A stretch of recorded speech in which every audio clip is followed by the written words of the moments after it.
Salut à tous et bonjour, bienvenue dans l'épisode numéro 5 de Red Zone Chronicles. Aujourd'hui avec Benjamin Saint-Just, DB chez les Washington Commanders. Comment ça va, Benjamin? Ça va super bien, merci pour l'invitation. Avec grand plaisir, avec grand plaisir. On sera accompagné de notre co-host aujourd'hui, Coach Bims, Coach Islem, mon frère, pour ceux qui le connaissent pas. Premier épisode aujourd'hui avec nous. C'est un épisode qui me tient énormément à cœur parce que waouh, j'ai rencontré Ben 2017 quand tu étais à Michigan. Ouais, 2017 à mon année 2017 à Rome, quand c'était ta freshman year, si je dis pas de bêtises. Hein.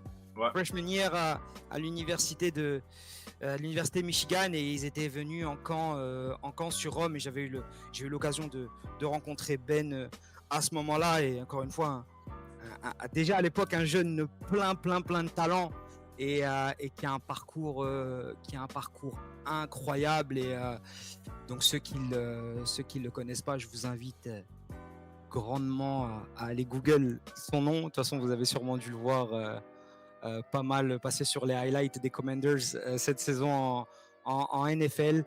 Ben aussi, qui en est à sa 3e saison, si je dis pas de bêtises. Tu viens de finir ta 3e saison, Ben? Ouais, je viens de finir la 3e saison, j'entame ma 4e. Excellent. Est-ce que du coup, petite question un petit peu plus technique, est-ce qu'on arrive sur la fin de ton rookie contract? Ouais, c'est ma dernière année sur mon rookie contract, donc je vais avoir l'opportunité de renégocier avec Washington cette saison. Okay. Ou de renégocier avec les 31 autres équipes de la NFL après la saison. Ouais, excellent. C'est vrai que les gens n'ont pas forcément ce point de vue-là de tout ce qui se passe, tu veux, un petit peu dans les coulisses, ou alors on se demande comment se passe un contrat NFL, etc. On entend beaucoup parler de rookie contract, mais c'est vrai qu'on n'a pas nécessairement les ins et les outs. Mais avant qu'on aille là-dedans, j'aimerais qu'on parle un petit peu de ton parcours. Toi, ton parcours dans... Bon, on sait que ça a commencé dans le football canadien, mais on va parler du football américain de manière globale, et puis ton arrivée jusqu'à Michigan. Si tu peux nous en dire un petit peu plus. Ouais. Donc, comme tu disais, moi, j'ai commencé à jouer au football canadien à l'âge de 9 ans dans la province de Québec. Donc, j'ai commencé à jouer parce que mon père a joué au football aussi. C'était pas le sport populaire de la province. Ça a toujours été le hockey sur glace. Mais j'ai toujours... Tu sais, j'ai joué au hockey, mais j'ai pas vraiment eu la flemme de continuer à jouer au hockey autant que le football. Le football a comme on dit, pique my interest un peu plus. Okay. Puis, mais je prenais pas ça trop au sérieux au début. Tu sais, j'étais un jeune garçon qui aimait jouer, j'avais des amis. Donc, j'ai joué de 9 ans. Je te dirais jusqu'à l'âge où j'ai commencé à vraiment prendre ça au sérieux. Tu sais, normalement, aux États-Unis, les jeunes gars ils commencent à avoir des bourses d'études à 14-15 ans. Moi, j'ai commencé à vraiment m'entraîner sérieusement parce que j'ai vu mon talent à l'âge de 17 ans. Donc, parce que là aussi, le problème avec d'où on vient, au Québec et au Canada un peu, on n'a pas aussi les mêmes ressources, on n'a pas aussi la même motivation pour aller dans la NFL que les joueurs américains. Parce qu'on n'a pas les mêmes installations, on n'a pas les mêmes opportunités, on n'a pas de site de recrutement, on n'a pas... c'était très, très difficile. À mon âge, quand je commençais, je pouvais les compter sur mes doigts, les joueurs qui ont eu une chance d'aller dans la ligue professionnelle de la NFL, qui venaient d'où je venais. Donc, pour moi, de dire un jeune garçon de 9 ans, dire moi, je ressens dans la NFL, c'était un rêve qui était vraiment lointain. Donc, moi, je jouais juste pour le fun, pour m'amuser. J'avais pas vraiment trop de pression de me rendre dans la NFL. Mais à un certain point, mes parents, surtout ma mère, est venue me voir et m'a dit tu sais, t'as le physique pour, t'aimes le football, tu regardes toujours des faits saillants des joueurs qui jouent dans une université américaine puis des joueurs dans la NFL. Pourquoi toi, tu n'irais pas tester tes talents contre les Américains? Au moins, va essayer. Si tu essaies, tu vas avoir au moins l'opportunité de savoir si Tu as tout ce qu'il faut pour réussir. Moi, j'avais jamais essayé. Moi, je me disais toujours, ah, ça ne fonctionnera pas. Tu sais, je suis un jeune joueur canadien du Québec, français. Je parle pas anglais. À ce moment-là, je parlais pas vraiment anglais. Je n'étais pas bilingue. J'avais de la difficulté à parler. Donc, c'était difficile pour moi, justement, d'aller faire des camps comme ça. Mais je me suis dit, OK, c'est bon. Ben, si mes parents croient en moi, s'il y a des personnes qui me supportent, ben, je vais essayer. Puis mon premier camp que je me suis inscrit, parce que c'était quand même assez loin, mais c'était proche de d'où j'habitais. Puis on a eu la chance de conduire jusqu'à Ann Arbor, Michigan, l'Université du Michigan. C'est la première année que Coach Harbaugh était entraîneur, chef pour les Wolverines. Puis je me suis inscrit en ligne à un camp de recrues durant l'été. J'ai conduit avec mes parents, je pense que ça m'a pris 10 heures. On s'est rendu. Wow. Ouais, c'était quand même assez loin, mais on a fait le sacrifice. Mes parents sont allés visiter un peu l'État du Michigan. Moi, je suis allé faire le camp. Il n'y avait aucune, comme on dit, expectation. Il n'y avait pas de standard. Moi, je me disais juste, hey, je vais aller tester mes talents contre les joueurs américains. J'ai une chance, j'ai 17 ans. Il me reste 2 ans pour prouver mes talents. Donc, ouais, on va y aller. Première journée, super bien performé. J'ai shut down tous les receveurs qui étaient là. J'avais aussi un bon physique. J'étais à cet âge-là. J'avais déjà, j'étais 6 pieds 3, 180 livres. J'avais un bon gabarit comme demi-défensif.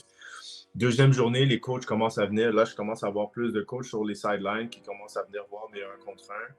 Là, ils me voient. Je suis en train de shut down encore les receveurs. Troisième journée, là, c'est supposé être une journée... C'est supposé être une journée juste orientation, juste visite. On visite le campus, on visite le stade et tout ça. Là, le coach DDB nous voir, il me dit hey, est-ce que tu aimerais ça faire d'autres 1 contre 1? On aimerait ça te voir contre les joueurs 4 étoiles et 5 étoiles. Puis si je me rappelle bien, il y avait, il y avait des joueurs comme Donovan People-Jones qui était là, KJ Hamler qui a joué à Penn State, qui a été repêché par les Broncos, Donnie Corley qui allait à Michigan State. Il y avait tous les bons receveurs de l'État du Michigan qui étaient là. Puis d'ailleurs, on t'a vu shutdown les joueurs qui étaient là au camp, mais on aimerait ça te voir contre la crème de la crème. Tu vois, les 4 stars, les 5 étoiles. Là, je viens faire des one-on-one. J'ai très bien fait encore. J'ai très bien performé. Là, je suis retourné à ma visite, avec le reste des jeunes. Puis là, Coach Harbaugh nous dit viens dans mon bureau, j'aimerais juste te parler. Je suis comme, OK, c'est bon. Puis, pour te dire, moi, je parle même pas anglais très correctement. Donc je comprends c'est pas. ça. Tes parents sont encore là avec toi à ce moment-là, hein? Ah, même pas, mes parents sont, je pense qu'ils sont en train de visiter la ville de Détroit et tout ça. Ils ont fait leur propre truc, ils m'ont juste... OK, ils ont pris des vacances pendant que toi, tu faisais le camp. OK, excellent. On va pas venir juste pour un camp de football, on va faire une petite vacances ensemble. Ils sont partis, ils m'ont laissé là. C'était moi et un de mes coéquipiers du cégep du Vieux-Montréal. On est allé. Puis là, il dit, là, Coach Harbaugh me dit, viens dans mon bureau. Là, il s'assoit, il m'a dit, Kid, je suis vraiment impressionné de ce que tu as fait pendant les 3 dernières journées. Il n'y a pas beaucoup de personnes qui te connaissent. Tu viens du Canada et tout ça. Nous, on aimerait ça être les premiers qui t'offrent une bourse complète pour 4 ans pour venir jouer ici. Là, j'étais comme, OK, ouais, merci. Mais je n'avais pas d'expression face à ça parce que j'ai aucune idée de ce qui se passe. J'ai aucune idée. Est-ce que c'est plus un choc à ce moment-là ou est-ce que c'est... C'est même pas un choc. Est-ce que c'est réel ou comment ça se passe? Aucune idée. Là. Comme moi, tu vois, ça, c'est pour te montrer la distance entre le football québécois à ce temps-là, puis justement le football américain. Moi, j'avais aucune idée c'était quoi un scholarship, une bourse. Je savais pas comment prestigieux l'Université du Michigan était. Je connaissais un peu, mais je connaissais pas autant. Puis je savais pas que, une bourse pendant 4 ans, ça te donne l'opportunité justement d'aller étudier gratuit. Puis aller avoir la chance d'aller dans la NFL, c'est plus de 250 000 $ de bourse. Puis là, moi, je me dis, oh, ben merci pour l'opportunité, mais j'ai pas encore réalisé comment big c'est, qu'est-ce qui est arrivé là. Ils ont appelé mes parents sont venus. Là, je dis, papa, Coach Harbaugh, il dit, on va ça te rencontrer. Là, on parle et tout ça.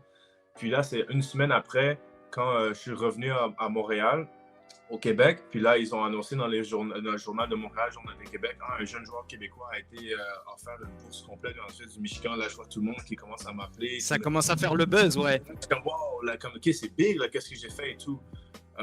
Puis, ouais, c'est là que après ça, ça a commencé un peu mon recrutement. Là, tranquillement, j'ai commencé à apprendre comment ça fonctionne. Je suis allé faire plus de camps aux États-Unis. J'ai eu la chance de faire le Nike Camp pour aller jusqu'à Oregon. J'ai fait le Nike Camp, j'ai fait le Rivals Camp avec Under Armour. J'ai eu la chance d'être sélectionné pour le US Army All-American Bowl. J'ai eu une autre. Tu sais que c'est incroyable ça, parce que je suis pas sûr qu'il y ait beaucoup de joueurs, parce que je pense Non, pas que c'est ça. les gens les gens aient le background là. Je suis pas sûr que le All-American, normalement, c'est quelque chose où tu es invité quand tu es un étranger là. Ouais, Normalement, exact. ils prennent que les joueurs top high school players là. Exact. Normalement, c'est toujours les joueurs américains puis les meilleurs joueurs qui sont choisis qui viennent des États-Unis. J'ai eu la chance d'être choisi. J'ai pas participé parce que je suis allé.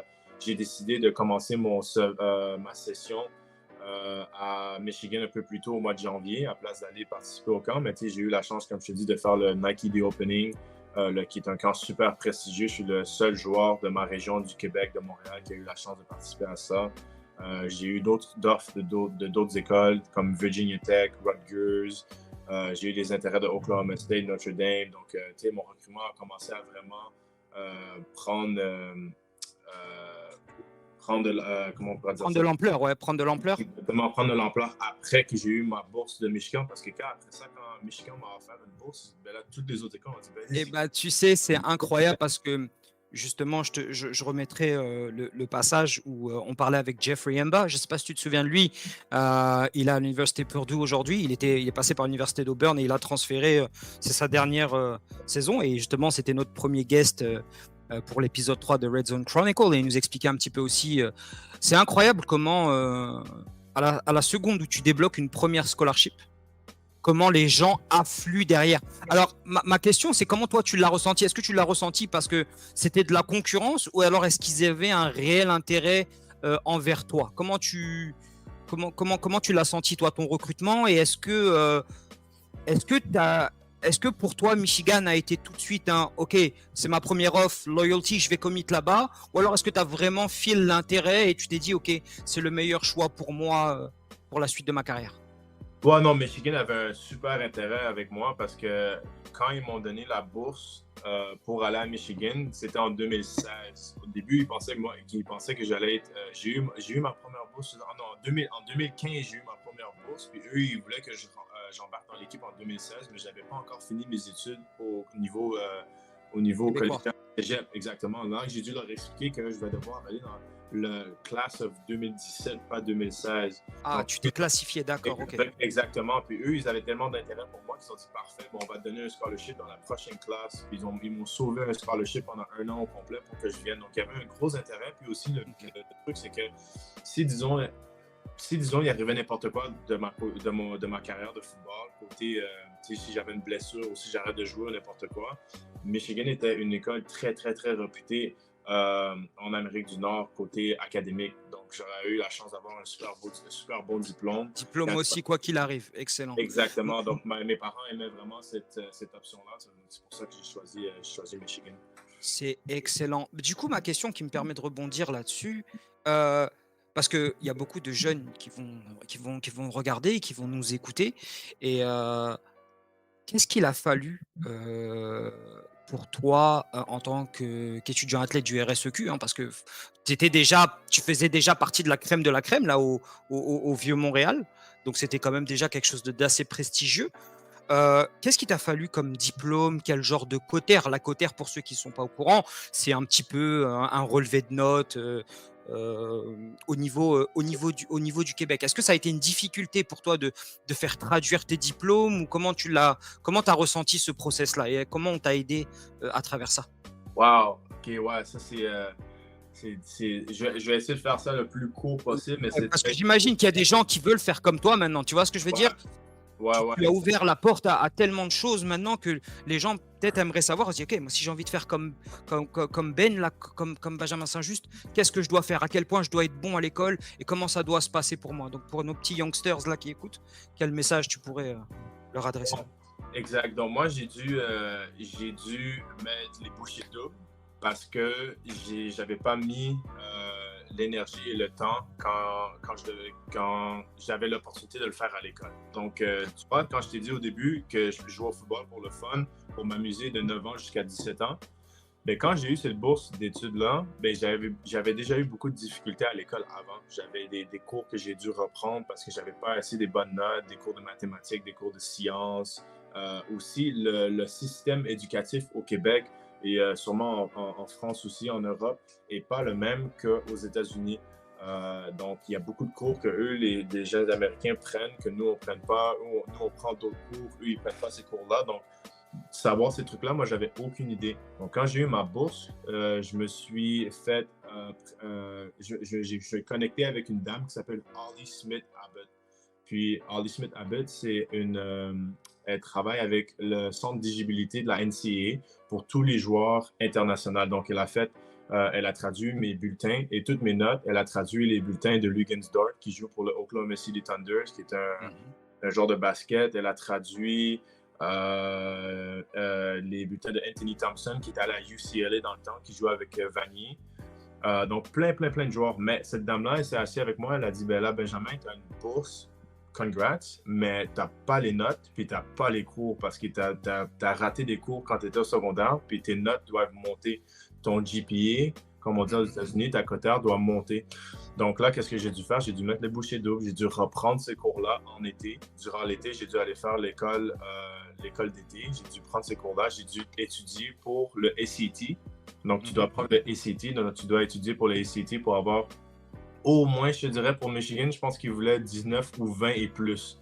19 et plus pour la note du ACT pour y aller.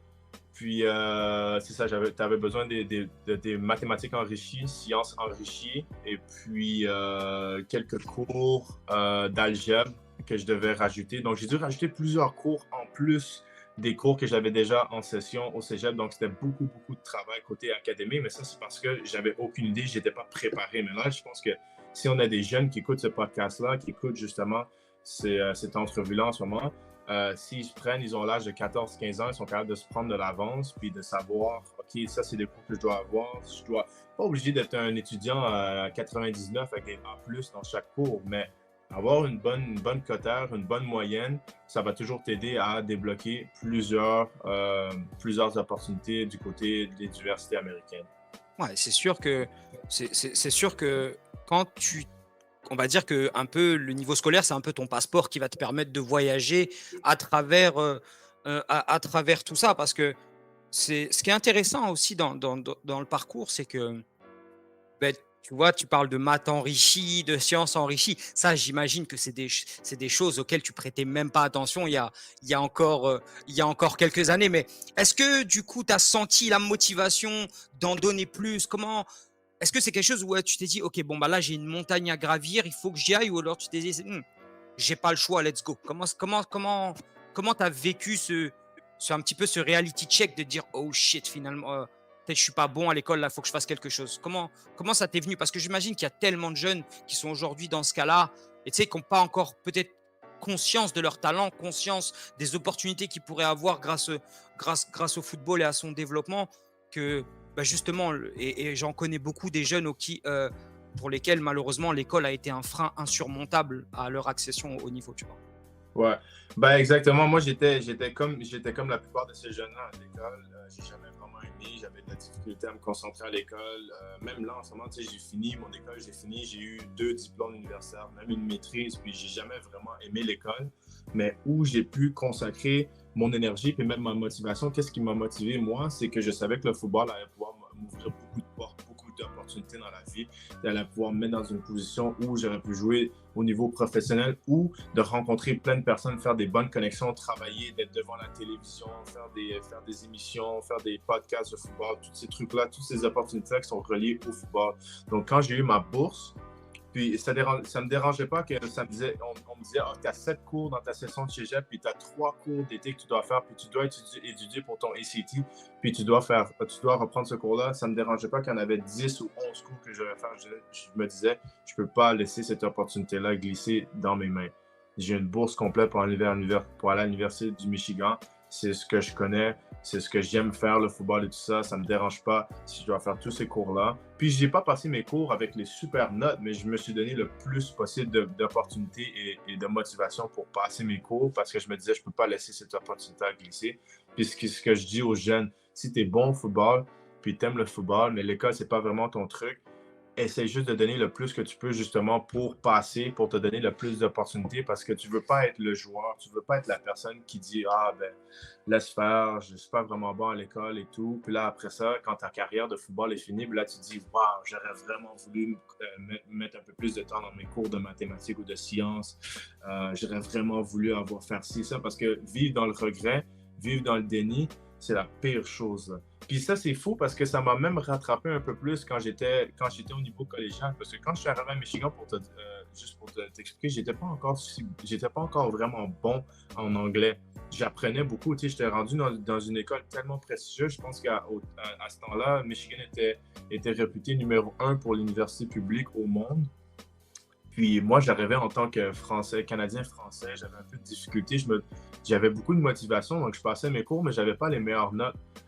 Donc, vers la fin, juste avant de graduer, avant de faire mon transfer pour aller à Minnesota, parce que j'ai joué 2 saisons à Michigan, puis après je suis allé à Minnesota, ben, il y avait eu d'autres écoles qui m'ont recruté, mais ils n'ont pas pu me prendre à cause que ma cotère n'était pas assez haute. Parce qu'ils demandaient une cotère de, je pense, 30 ou quelque chose, puis moi j'avais 28 ou 29. J'étais proche, là, mais ça c'est parce que j'avais eu de la difficulté au début à l'école. C'est des écoles comme USC, Cal, Notre-Dame était venu me recruter quand je voulais transférer de Michigan, puis j'ai pas pu y aller parce qu'ils ne pouvaient pas m'accepter dans leur maîtrise à cause que le standard, c'était le standard. Donc, si tu es un jeune qui a de la difficulté à l'école, puis tu sais, fais juste garder en tête que le plus que tu donnes dans tes cours d'école, plus que tu donnes dans ton cahier, dans tes trucs académiques, le plus d'opportunités que tu vas avoir côté football. Ah, mais c'est des très très très bonnes choses. J'ai une question qui me vient en tête. Est-ce qu'à ce moment-là, tu avais reçu de l'intérêt de la part de programmes québécois ou canadiens à ce moment-là? Ouais, un peu. Avant que, dans le fond, moi, j'ai joué au Vieux-Montréal 2014, 2015, 2016. Moi, j'ai eu ma bourse à ma 2e année au cégep en 2015. Puis là, après ça, 2016, c'est quand j'ai eu les autres bourses d'autres écoles. Normalement, ils commencent vraiment à te recruter 2016, ta dernière année, ta 3e année au cégep. Je pense que l'université l'Université de Montréal qui m'a recruté un peu, qui m'ont dit, ben là, si ça ne fonctionne pas aux États-Unis, ben, on aimerait ça t'avoir, mais il n'y a pas vraiment de programme canadien qui m'ont recruté. Ils savaient déjà que j'allais partir. C'est ça. Est-ce que c'était plus ok, est-ce qu'on avait déjà finalement, on savait que c'était quelque part, allez, on va pas se mentir, impossible qu'ils nous rejoignent, ou alors est-ce que c'était plus, hey, you know what, on est là, in case whatever happens. Exact. Ok. C'était un peu comme on est là, in case, mais il n'y a personne qui est venu me recruter parce qu'ils savaient déjà que j'allais à Michigan. Ce qui est incroyable justement dans ton parcours, et les gens vont le découvrir au fur et à mesure, c'est que ben, t'as pas fini ta carrière universitaire à l'Université du Michigan. Non. C'est ça qui est incroyable. Est-ce que tu peux déjà nous raconter dans un premier toi comment toi ça tu l'as vécu, tes premiers pas à l'université, les premiers matchs, les premiers training camps, et ensuite comment on en est arrivé à ton transfert, spoiler alerte, à l'Université du Minnesota. Ouais, exact. Donc, première année à Michigan, je suis arrivé au mois de janvier 2017. Mes parents m'ont déposé. Je suis allé dans mon dorm qu'on appelle mon appartement avec mes autres coéquipiers qui arrivaient aussi en tant que freshman. Puis c'est une super belle expérience, honnêtement. J'ai aucun truc négatif à dire sur l'expérience en tant que telle, d'aller côté académique, d'aller dans mes cours, de manger à la cafétéria avec mes amis, m'entraîner, les expériences qu'on a eues, le fait qu'on a pu voyager avec l'équipe au complet, aller à Rome, aller à Paris, aller en Afrique du Sud, des trucs comme ça, c'est des trucs que tous les jeunes rêvent de faire avec une équipe de foot. Donc, c'est super nice, de belles expériences, de jouer devant. Je crois que vous étiez le seul programme de foot à avoir fait ça à l'époque, parce que à l'époque, ceux qui faisaient ça, pour la petite histoire, et ceux qui étaient autorisés entre guillemets à voyager, c'était beaucoup les équipes de basket, parce qu'en termes de logistique c'est beaucoup plus facile, et puis pour des nouveaux programmes, enfin pas de nouveaux programmes, mais pour certains coachs de foot, c'est toujours bien d'aller faire des tournées en Europe et d'aller se confronter à des centres de formation, ou alors à des équipes de Pro B, etc., faire des petits scrimmages, des choses comme ça. Ça permet un petit peu de contourner la règle NCAA et de quand même avoir de la compétition saine avant de pouvoir commencer la saison. Et c'est vrai que ça n'avait jamais été fait à l'époque par rapport à un programme de foot, tout simplement parce que les contraintes sont incroyables. Il faut déplacer une équipe de foot au complet et un staff pendant la période d'hiver, période qui est la plus chargée en termes de travail, de préparation physique, si je ne dis pas de bêtises. Vous êtes venu, si je me trompe pas, peut-être pendant le March break, c'est ça, pendant le spring break. Est-ce que c'était cette date-là, est-ce que c'était considéré comme votre break, spring break, ou est-ce que c'était à une autre date? J'ai plus le. Ça faisait partie de notre spring camp. Dans le fond, le spring camp, Exactement, voilà, c'est ça. le printemps on commence les pratiques. On commence les pratiques fin mars. Fin mars, juste après le spring break. Donc, le spring break est le milieu du mars, début mars. On commence les pratiques fin mars, puis on finit jusqu'à la fin avril. Puis je pense qu'on est venu les 10 derniers jours d'avril finir nos 10 dernières pratiques. Donc, on a pratiqué à Rome, en Italie. Puis après ça, quand on est revenu à Michigan, ben là, c'était un break pendant un mois. Avant qu'on recommence les entraînements d'été. D'accord, ouais, c'est bien ça, parce que l'année d'après, pour le petit comparatif, c'était pas du tout la même chose. Par exemple, entre l'expérience à Rome, où on a vraiment eu du football et des entraînements et un vrai rythme de travail, pour l'année B, ça a été différemment. Ça a été plus un camp de découverte pour les gens qui avaient été invités ou les gens qui étaient autour pour ce camp à Paris. Tu vois, c'est ça qui était vraiment. Et je me rappelle que justement, dans les journaux, ils en parlaient à l'époque que l'université du Michigan avait été. Il y avait une investigation là-dessus, parce que quand tu fais quelque chose comme ça, tu ouvres la porte pour tellement de choses. Et il y a énormément d'universités avec des grosses ressources qui, tu vois, pourraient profiter de ce temps-là pour justement créer ce parallèle entre l'éducation et le football dans un autre pays. Et je trouve que, en tout cas, moi personnellement, l'expérience à Rome, j'ai trouvé ça incroyable. Je sais pas toi comment tu l'as ressenti, mais je me rappelle, tu vois, d'avoir joué dans le stade olympique là, c'était incroyable. C'est historique tout ce qui s'est passé, tout ce qui s'est passé là-bas. Et puis même, j'imagine qu'il y avait eu des choses incroyables. La visite au Vatican, il y avait il y a eu des visites quand même sympathiques pendant tout ce trip-là, tu vois. Donc, comment tu l'as. Et après, je sais pas comment s'est passé le camp en Afrique du Sud, mais est-ce que tu as aussi senti un changement entre Rome, Paris et l'Afrique du Sud, ou est-ce que ça faisait quand même partie de votre spring break, entre guillemets, ou c'était plus juste vraiment là un délire où, ok, on y va et on visite en équipe, c'est plus comme un giga OTA que vraiment un entraînement de foot ou des choses comme ça. Ouais, ben dans le fond, Rome, la première année, on a vraiment fini notre dernière semaine de pratique. Donc, tout ce qu'on faisait à Michigan, on a amené ça à Rome, puis on a fini nos pratiques là à Rome. Donc, on a mixé un peu le fait qu'on puisse visiter plusieurs sites historiques, faire des belles visites, visiter un peu la ville de Rome et tout ça, puis faire nos pratiques. Paris, c'était vraiment une expérience pour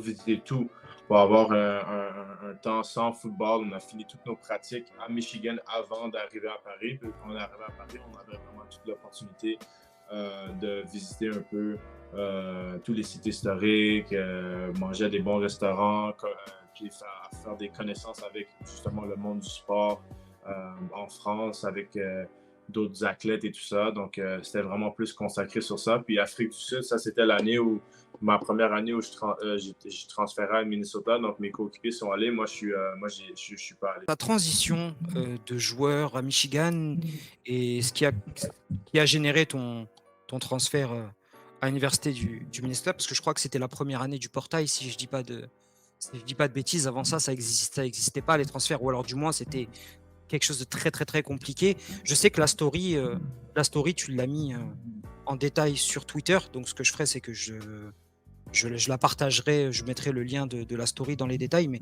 si tu peux nous donner toi les grandes lignes de comment ça s'est passé. Ouais, ben en fait, c'était mon premier goût au côté business du niveau collégial, du niveau de la NCAA. Donc, ma première année, quand je suis arrivé à Michigan, j'ai joué beaucoup sur une unité spéciale. Puis, j'attendais un peu plus de temps de jeu pour ma deuxième année, mon année sophomore qu'on appelle. J'allais avoir un peu plus de temps de jeu à ma position de mid-coin, cornerback. Puis, j'ai subi une blessure quand même assez grave à mon ischio-jambier qui a pris beaucoup de temps à se rétablir.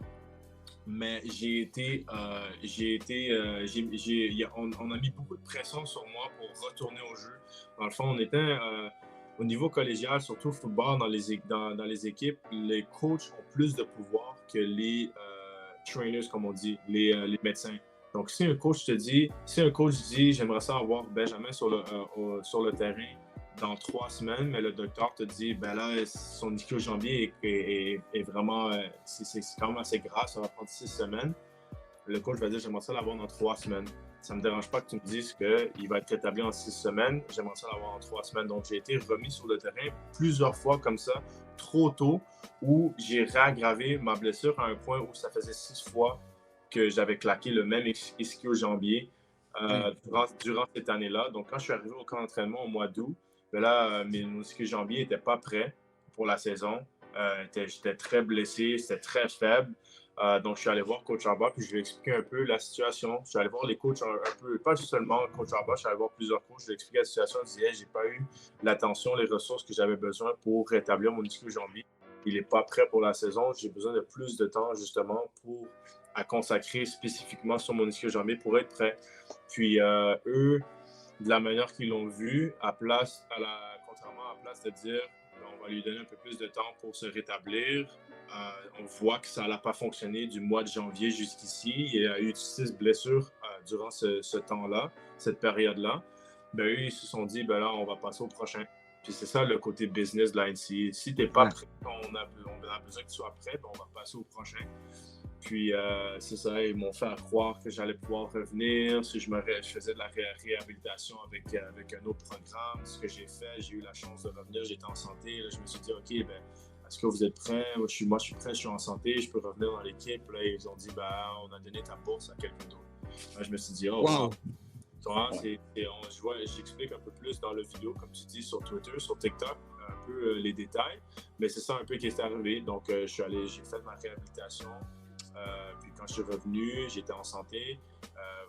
Puis on m'avait donné ma bourse à quelqu'un d'autre, ils avaient passé au prochain. Donc moi, je me suis dit, OK, c'est bon, c'est quoi mes options en ce moment? J'ai décidé de prendre un peu plus de cours pour mes sessions parce que moi, j'étais dans une période de temps où le portail de transfer n'était pas encore ouvert. Tu ne pouvais pas transférer à des écoles comme tu veux. Tu devais avoir fini, tu devais avoir été diplômé. Puis si tu voulais transférer sans rater une année, parce qu'avant, si tu transférais sans avoir eu, tu allais devoir set out, comme on dit, rater une année dans ta prochaine équipe. Donc moi, j'ai décidé de prendre un peu plus de cours dans mes 2 dernières sessions à Michigan. Puis j'ai réussi à graduer. Normalement, un joueur normal gradue en 4 ans. Moi, j'ai eu la chance de graduer en 2 ans et demi. J'ai gradué en 2 ans et demi. Dès que j'ai fini mon dernier cours, j'ai mis mon nom dans le portail de transfer. Là, il y a plusieurs, comme je te dis, il y a plusieurs équipes qui m'ont appelé, USC, Houston, Cal, Minnesota. Puis je suis allé visiter Minnesota. Puis c'était un programme vraiment similaire. C'était dans le Big Ten encore. C'est à Minnesota. C'était une bonne équipe avec un jeune coach qui avait une place pour moi, justement, qui allait prendre soin de moi, qui allait me donner du temps de jeu. Donc je me suis dit, parfait, ben, on va aller à Minnesota. Puis on va grind. Puis j'avais 2 ans, j'avais 10 ans de disponible. J'avais 2 ans pour jouer avec Minnesota. Puis je me suis dit, on va faire le plus qu'on peut pour se mettre dans la meilleure position pour se faire drafter dans la NFL. Le parallèle, il est incroyable parce que si je prends le background, au moment où tu dis que tu avais de la difficulté à l'école et justement, entre guillemets, aller au bout des choses par rapport à tes cours et tout, là que tu es plié à un diplôme de 4 ans en 2 et demi, tu vois, ça montre à quel point tu as vraiment eu cette maturité justement qui t'a permis, toi, d'aller au next level. Du coup, tu arrives à Minnesota, road a boat. Je voulais juste rebondir avant par rapport à la situation sur Michigan, l'état d'esprit en tant que sportif quand tu arrives et que tu sais que voilà, les coachs ils sont passés à autre chose, que tu dois te focus sur le scolaire pour réussir à graduer rapidement.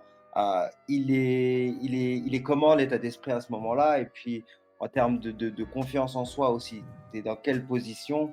Parce qu'il faut se dire, voilà, tu es un sportif, c'est ton rêve, c'est ce que tu veux faire, mais ça commence à devenir compliqué. Donc pour rester concentré, comment tu fais? C'était quoi tes motivations? C'était où tu mettais ton focus? Ben, tu sais quoi, on va regarder, je vais être franc. je vais donner la vérité. Souvent, les gens, ils regardent des vidéos ou ils regardent leur idole, le joueur de football, puis ils pensent toujours que tout le parcours, il est toujours rose, il est rempli de fleurs et tout ça. Moi, je te dis, quand ils ont donné ma bourse à quelqu'un d'autre, moi, je pensais que le football, c'est fini pour moi. Je pensais que ma carrière était finie. Mentalement, j'étais plus là. J'étais vraiment dépressif. C'était terrible. Honnêtement, j'avais aucune idée de quoi faire. J'étais comme, waouh, c'est ces coachs-là qui sont venus chez moi me recruter à mon école, chez moi, avec mon père. Ils m'ont dit qu'ils allaient prendre soin de moi. Ils m'ont dit qu'ils allaient me donner du temps de jeu, qu'ils m'aimaient et qu'ils m'aimaient. Puis du jour au lendemain, là, j'ai plus de bourse parce qu'ils ont passé au prochain. C'est comme, waouh. Ah, ça Mais doit être difficile, ça. ouais, il y a toujours des moments comme ça. On est humain, on n'est pas des robots. Donc moi, je me suis dit, waouh, c'est mon rêve là, qui est en train de partir en poussière. Là, je me suis dit, OK, attends, il y a des opportunités. Tant qu'il y a une opportunité qui est disponible pour moi, je vais aller là, I'm gonna go chase it. Tant qu'il y a une opportunité pour moi d'être là, ma plus grosse crainte, c'était de revenir au Québec puis de dire, bah, moi, j'ai give up. Je voulais pas, Ouais. je voulais pas dire ça à mes parents, je voulais pas dire ça à mon petit frère qui me regardait, qui voulait faire la même chose. Je voulais pas faire ça à tous les Québécois, les Français qui me supportaient, qui disaient waouh, on a un de nous qui est réussi, qui est derrière Michigan. Je voulais jamais dire. Je suis revenu, puis j'ai give up. Donc je me suis dit, OK, il y a une opportunité. Je peux graduer. J'aime pas l'école, mais je peux graduer plus vite si je prends plus de cours, puis je peux aller à une autre école. Donc je me suis dit, tant qu'il y a une opportunité, de continuer puis d'ouvrir d'autres portes, ben, je vais mettre les bouchées doubles puis je vais travailler. Puis c'est ça que j'ai fait. J'ai réussi à graduer. Je suis allé à Minnesota. Puis là, c'était ma deuxième chance. Donc, c'est ça un peu. Il y a eu des hauts et des bas. Il y a eu C'était des pas bas. parfait. Là, tranquillement, j'ai commencé à monter. Puis j'ai dit, OK, c'est bon. Là, je vais pouvoir graduer. OK, j'ai gradué. J'ai mis mon nom dans le portail. OK, parfait. Là, je suis allé à une autre école. Je suis rendu à Minnesota. OK, good. On recommence. Là, c'est le même processus. Donc, C'est exactement ça. Je pense que c'est important pour les joueurs de savoir que tout n'est pas tracé, tout ne va pas bien se passer forcément à chaque fois et qu'il peut y avoir des échecs, mais les échecs ne vont pas définir forcément ce que tu vas faire. Si tu t'arrêtes à cet échec-là, bien sûr que oui, ça va te définir et ça va tracer ton avenir. En tout cas, ça va rayer ton dream que tu avais, mais c'est important parce qu'il y en a beaucoup qui échouent et qui s'arrêtent. Il y en a ouais. beaucoup qui échouent et qui s'arrêtent et première difficulté ou en tout cas, grosse difficulté, parce que tu as de la pression. Tu disais que tu étais blessé, ils attendaient que tu reviennes beaucoup plus vite que ce que les physios te demandaient et là, tu as une pression en tant que joueur. Le coach te veut, tu sais que toi, ton corps, tu es pas à 100, tu vas pas réussir à donner ton 100. Donc c'est toute cette pression-là qui s'accumule et en fin de compte, on te dit, «Stop, on passe à quelqu'un d'autre». C'est difficile, je pense que mentalement, c'est difficile et c'est ça. Et il faut dire aux joueurs, aux jeunes joueurs de se renforcer mentalement et de toujours continuer en fait à chercher, comme tu dis, l'opportunité de refaire la même chose peut-être ailleurs et toujours apprendre en tout cas de ses erreurs. Ça, c'est important pour ceux qui écoutent de prendre ça en compte. Et c'est important même, je vais te dire, au-delà de ça, même pour les joueurs, mais aussi pour les coachs qui nous écoutent, parce que tu te rends compte que là, tu as un joueur qui a des besoins particuliers, tu vois. Alors, c'est un petit peu plus difficile pour nous, on va pas se mentir, en France, euh, tu sais, dans nos programmes où c'est des programmes amateurs, tu vois. Donc, ça veut dire que si toi, tu crées pas ton équipe médicale autour avec des kinés, enfin que vous appelez trainers, avec des médecins, avec des physios, etc. C'est très difficile parce que c'est des gens qui ont leur propre business, mais qui ne viennent pas les jours de match ou des choses comme ça. Donc ça veut dire que toi, en tant que coach, tu es dans une situation qui est vachement difficile. Ça veut dire que tu dois écouter les besoins du joueur, mais en même temps te fier à un avis externe. Et c'est ça qui est difficile, je pense, dans la position de coach. C'est, tu sais on va pas se mentir, on arrive sur une génération qu'on appelle les millennials, qui est de plus en plus difficile face au travail, face à l'échec. Justement, Islam, il en parlait juste avant, tu sais, c'est if something bad happened to me, je vais plus give up que fight. Tu vois ce que je veux dire? On a toujours, tu sais, cette réponse-là qu'on appelle, cette réponse-là physiologique, la fight or flight. Mais Ouais. justement, on a l'impression que maintenant, on est un peu plus dans le flight que fight.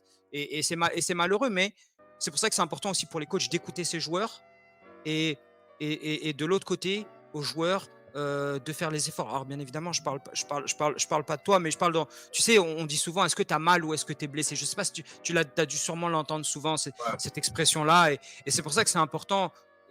Et plus la communication elle est bonne avec le staff, et je pense que c'est un message pour tout le monde aussi, si la communication elle est bonne et qu'il y a du trust, tu sais que ton joueur il va faire le maximum pour revenir à 100%. 100%, donne-lui le temps, ouvre-lui la porte, justement. Et je comprends le besoin de gagner, je comprends, hey, si 25, si 25 il n'est pas sur le terrain, ça va être dur pour nous de gagner ce week-end, etc. Mais il faut comprendre qu'il y a long term, tu vois, et il y a la vie d'un athlète derrière. Donc je pense que c'est un message important aussi pour ceux qui nous écoutent, c'est laisser l'espace à vos joueurs, laisser l'espace justement de se soigner et de pas s'inventer un médecin. Et même moi, ça m'est arrivé dans ma carrière. Ah, tu sais, tu es toujours optimiste. Quand quelqu'un se blesse, tu vas toujours être optimiste parce que tu veux pas, le faire paniquer plus que ça ne l'est déjà. Donc tu dis, ah, that's all right. Hey, you're gonna be up, you're gonna be back up in 4 weeks. Tu vois, ça va bien aller d'ici 3-4 semaines. Tu vas aller faire de la kiné, tu vas aller faire ces choses-là. Et damn, après, l'IRM, MRI revient et tu te rends compte que shit, c'est un ACL. Ou alors tu te rends compte que. Et du coup, ben là, on passe tout de suite dans une autre approche. On est plus dans la. Ok, on va aller consoler le joueur et on va aller s'assurer que tout se passe bien pour lui en termes de rehab, etc., etc. Mais c'est sûr que avec les moyens des universités, c'est quelque chose de beaucoup plus facile comparé à ce que nous on vit entre guillemets ici. Et puis même au Québec, hein, alors c'est pas les mêmes moyens que ce qu'on a à l'université Michigan ou dans les autres universités, mais ça reste quand même quelque chose où la santé est très importante aussi chez les joueurs au niveau canadien. Donc plus vous avez la chance de vous ouvrir et d'aller parler à vos coachs quand les choses vont pas, ben, plus ça va être simple pour vous derrière de revenir au jeu et confiant à 100%. Comment tu as remis ton ischio alors? On parlait de ton ischio. Qu'est-ce qui s'est passé? Parce que PJ Fleck, qui était le nouveau coach, si je dis pas de bêtises, à l'université du Minnesota, c'est ça, lui, il venait, je crois, d'un plus petit programme. Western Michigan, ouais, c'est ça. Et puis, ce coach-là est connu pour son road boat. Yes. Donne-moi un petit peu comment toi t'es revenu au jeu et puis c'est quoi derrière cette philosophie de road boat, et est-ce que toi c'est quelque chose qui t'a aidé dans la suite de ta carrière? Ouais, dans le fond, moi j'ai eu la chance juste avant de partir pour aller à Minnesota, j'ai eu la chance de travailler avec un centre de réhabilitation spécifique pour toutes les blessures. Puis j'ai appris beaucoup justement sur comment comprendre mon corps. Donc il y a une des choses que souvent on va parler quand tu es un entraîneur, quand tu es un coach. Il y a beaucoup de joueurs qui se blessent, qui connaissent pas leur corps, dans le fond. Moi, quand je suis arrivé à l'Université du Michigan, j'avais aucune idée c'était quoi le stretching, le bain de glace, la réhabilitation, le pre-ab, comment te préparer pour une pratique. Moi, j'arrivais, je faisais mon petit warm-up, j'étais prêt pour la pratique est finie, j'enlève mes épaulettes, je suis chez moi, tu vois? Parce qu'on ne m'a jamais appris comment prendre soin de mon corps. Mais durant ces années-là, quand j'étais blessé, quand je suis allé au centre de réhabilitation, j'ai eu la chance de comprendre comment mon corps fonctionne. Okay, moi, j'ai besoin de réchauffer mes muscles, mes hamstrings beaucoup plus qu'une autre personne. Donc, je dois faire tel exercice spécifique. Je dois faire tel exercice de pre-ab pour commencer la pratique. Après la pratique, comment prendre soin de mon corps? Okay, faire le bain de glace, le bain chaud, le contraste des deux, c'est vraiment bon pour moi parce qu'il y a beaucoup d'inflammation dans mes genoux, dans mes muscles et tout ça. Donc, je dois faire ça. Donc, j'ai appris beaucoup comment prendre soin de mon corps, ce qui m'a évité d'avoir beaucoup de blessures. Puis quand je suis allé à Minnesota aussi, je me suis assis avec les kinés, les trainers, les docteurs, tout ça, puis on a créé un plan. Donc, on s'est dit, à place d'attendre que tu sois blessé, on va faire un plan proactif pour avoir tous les exercices, tout le stretching, tout le rehab que tu dois faire pour rester sur le terrain. Puis, j'ai pas eu de blessure de hamstring depuis. Parce que j'ai toujours été discipliné sur ce que je devais faire, puis j'ai compris comment mon corps fonctionnait. Il y a beaucoup de jeunes qui ne savent pas comment. Là, ils se disent, ben là, j'ai mal au dos. Puis là, ton dos est relié à tes hamstrings parce que ton dos est tight. Là, tes hamstrings sont rendus tight. Là, tes mollets sont rendus tight. Mais eux, ils ne comprennent pas. Ils pensent juste que c'est une chose qui fonctionne comme ça. Puis là, ils disent, le bain de glace, ça fait mal. Ça brûle, c'est trop froid. Et tout. Mais il faut que tu te dises dans ta tête, que ça fasse mal, que tu sois inconfortable parce que c'est froid ou whatever, ton corps en a besoin. Puis c'est ça qui va te garder sur le terrain. Puis surtout quand tu arrives dans la NFL, c'est ta disponibilité et ton meilleur atout.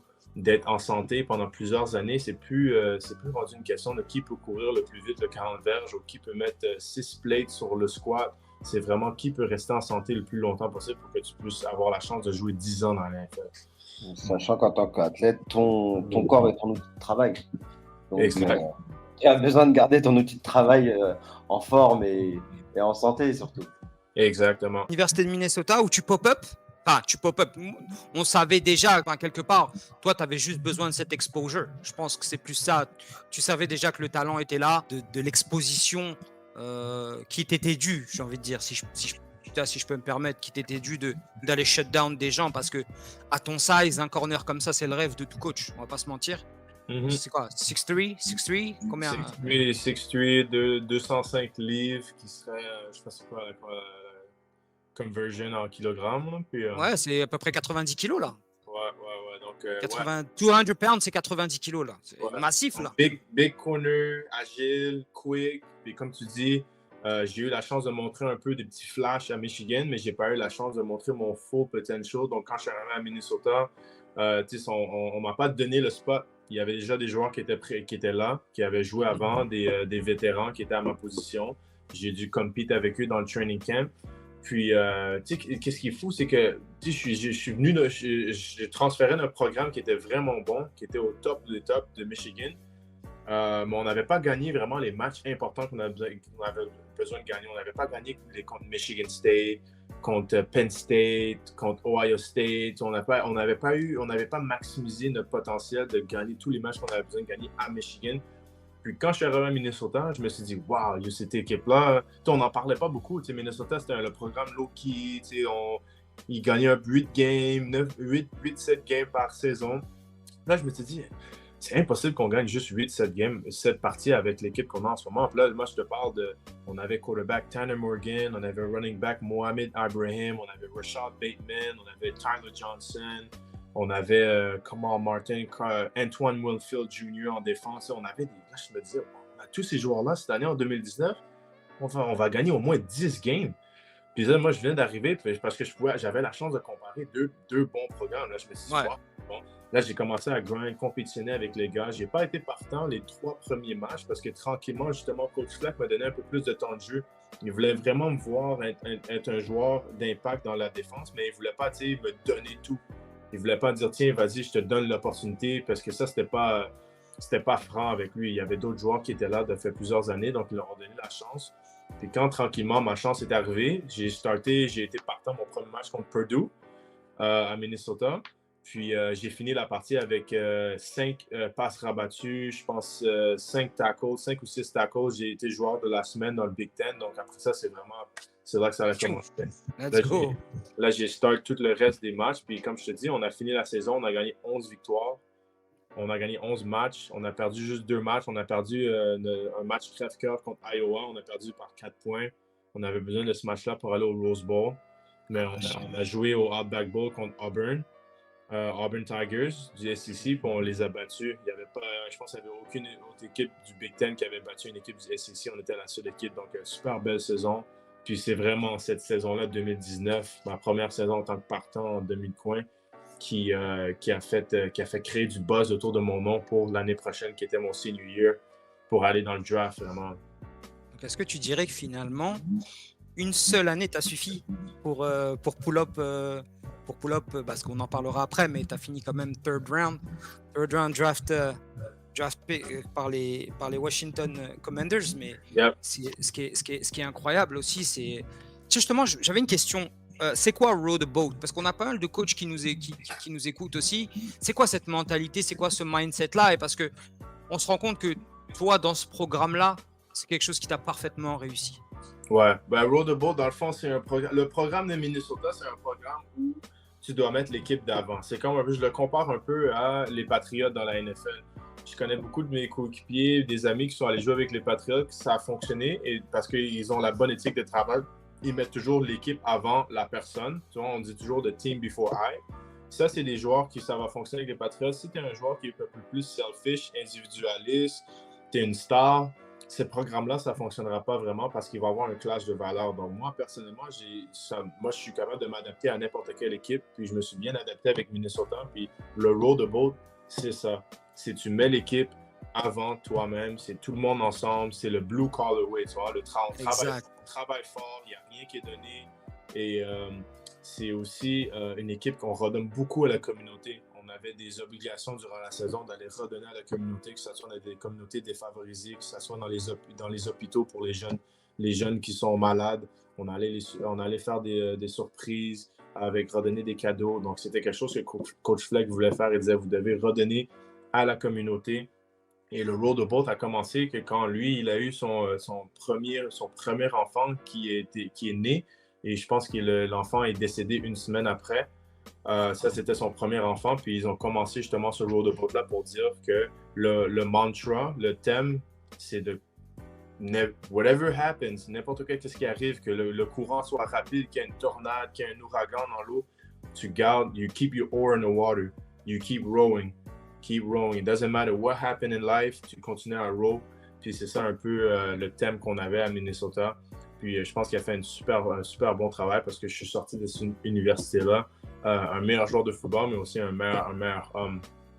Incroyable. C'est incroyable. C'est un gros mindset qu'il a.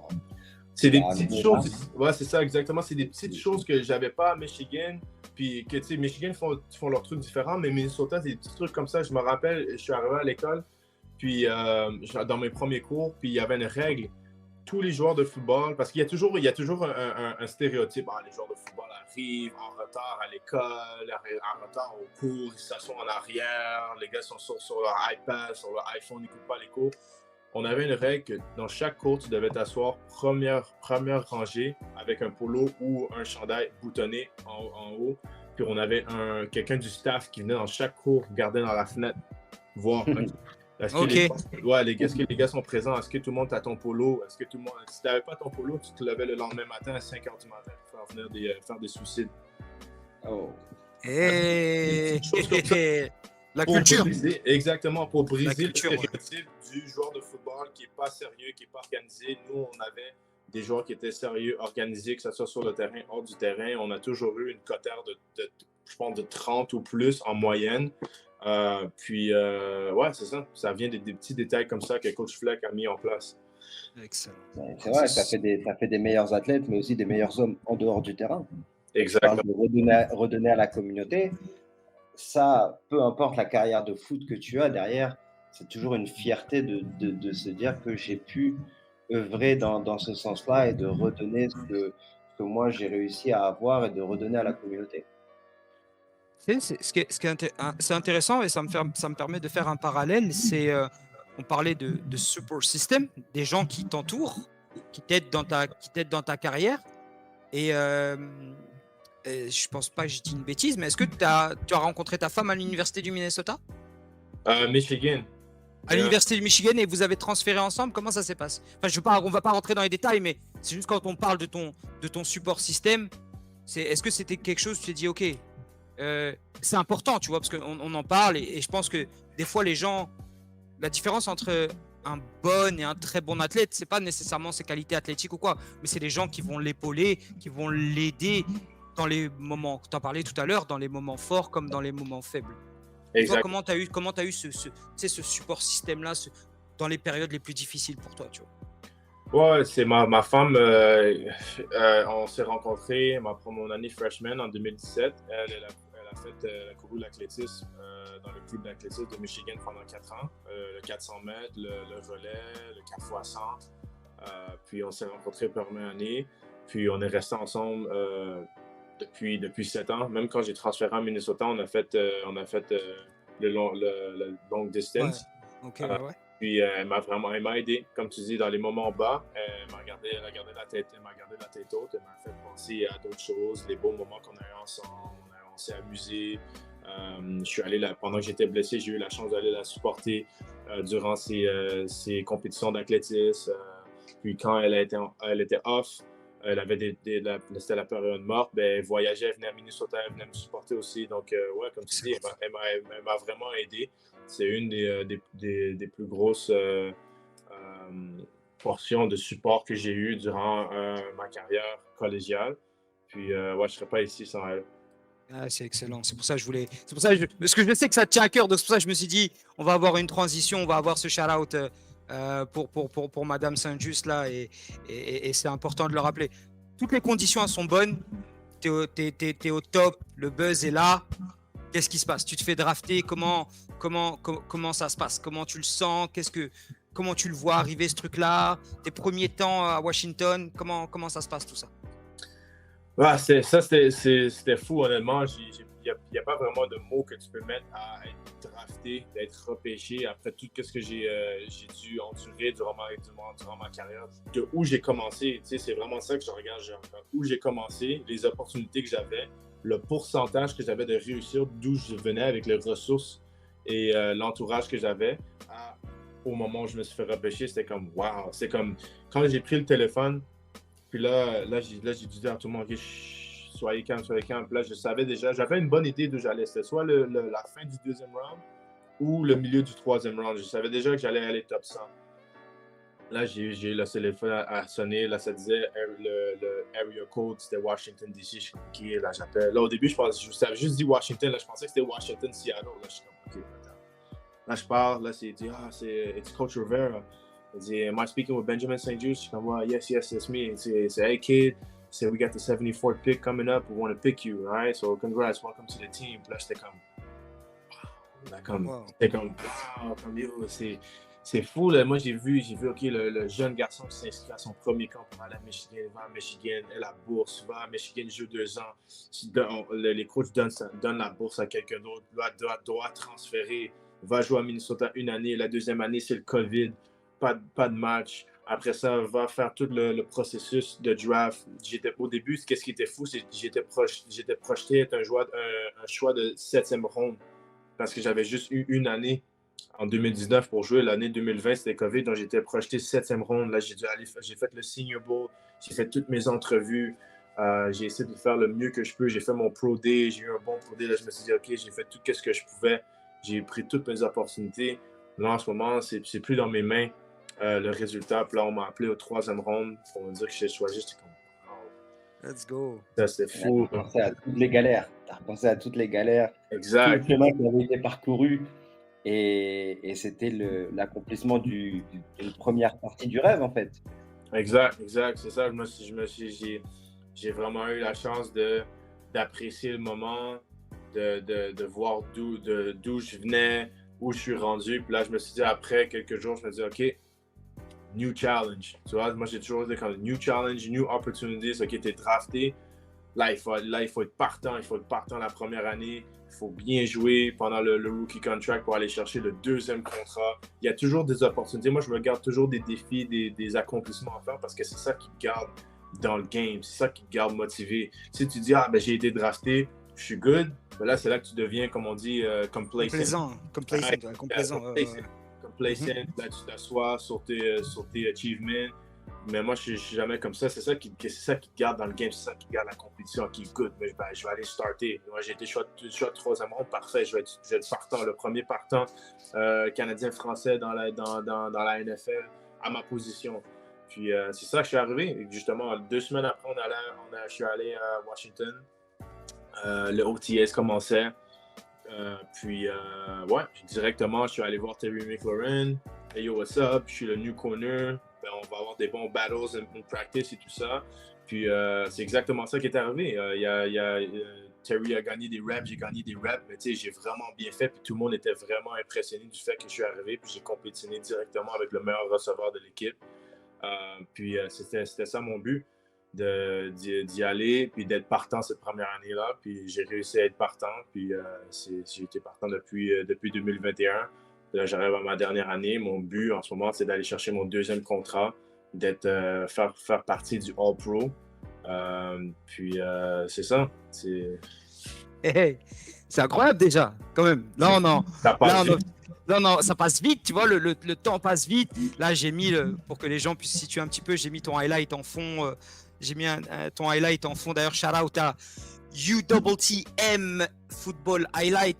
Je sais pas si c'est un gars que tu connais personnellement ou quoi, mais en tout cas, le highlight, il est extra dope. On va pas se mentir. C'est un giga highlight de toi et justement de ce que tu es capable de faire là. Il y a une stat qui est intéressante avant, parce qu'après on va parler des clips de foot, mais tu as fini 4e de la NFL cette année en passe rabattue. Ouais. T'imagines, ça veut dire que littéralement, ça veut dire quoi? Est-ce que tu es un lockdown? Comment tu considérerais comment ton style de jeu de corner? C'est quoi? Est-ce que tu traverses partout où le numéro 1 y va? Est-ce que tu as des consignes avant le match? Est-ce que c'est... Comment tu te sens, toi, dans ta position? Ouais. Des fois, il y a des matchs où, quand il y a un receveur qui est un receveur étoile de l'autre côté, qui a un gros gabarit, disons A.J. Brown ou un Justin Jefferson ou un CeeDee Lamb, des fois, mes coordonnateurs défensifs vont dire, ben là, tu vas suivre ce joueur-là. Comme Justin Jefferson, je l'ai suivi toute la partie. Ou sinon, je reste dans le boundary qu'on appelle ça, le weak side. Ça, c'est le weak side, c'est toujours le côté où le carrière va regarder en premier parce que c'est là son meilleur receveur va être. Donc, moi, j'ai toujours joué ce côté-là. Donc, c'est ça qui m'a donné aussi l'opportunité d'avoir de finir top 4 en passe rabattue parce que je suis toujours dans l'action. Je suis toujours dans le mix. Je suis toujours contre le meilleur receveur de chaque équipe. Puis c'est pas facile justement à défendre, à guard chaque semaine le meilleur receveur de chaque équipe puis de ne pas changer de side. Il n'y a pas vraiment je vais de l'autre côté, je joue un peu de zone. Non, je suis toujours du côté où il y a le meilleur receveur, soit en man-to-man ou soit en zone. C'est incroyable. Hey, parle-nous de... Parce que nous, on le sait, parce que, voilà, entre guillemets, on est français.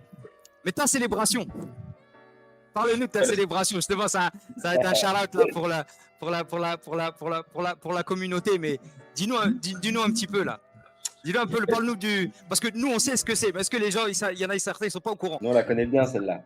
Exact. Donc, je me rappelle, dans le fond, comment ça a commencé? Ben, je me rappelle, quand j'étais tout jeune, j'étais au secondaire, le vidéoclip de Caris Zoo était sorti sur YouTube. Puis là, j'avais vu l'intro avec le double rotor qu'il avait fait. Là, je me suis dit, puissance!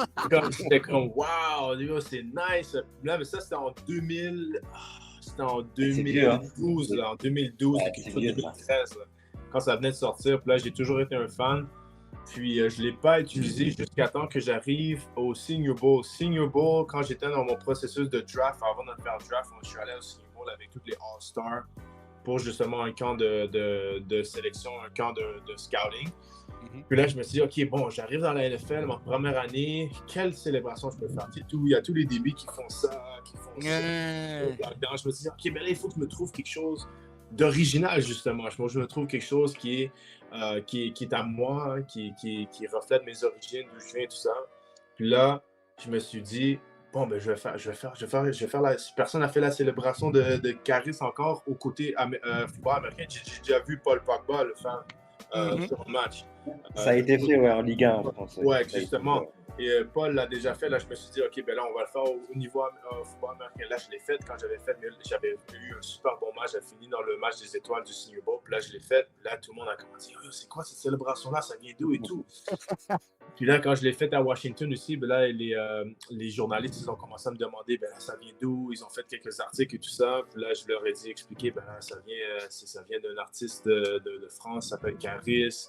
Ça vient d'un vidéoclip que Zoo. Puis à chaque fois que je fais un jeu de lockdown, je fais un PPU, et je vais faire le double rotor, la célébration de Warren. Puis là, après ça, ça a capté l'attention de Caris. Caris m'a follow sur Instagram. Puis il m'a envoyé un message, il m'a dit, force à toi, je vois la célébration, continue à travailler fort et tout. Si je viens aux États-Unis, on va venir te visiter et tout ça. Là, j'étais comme, shout out Caris.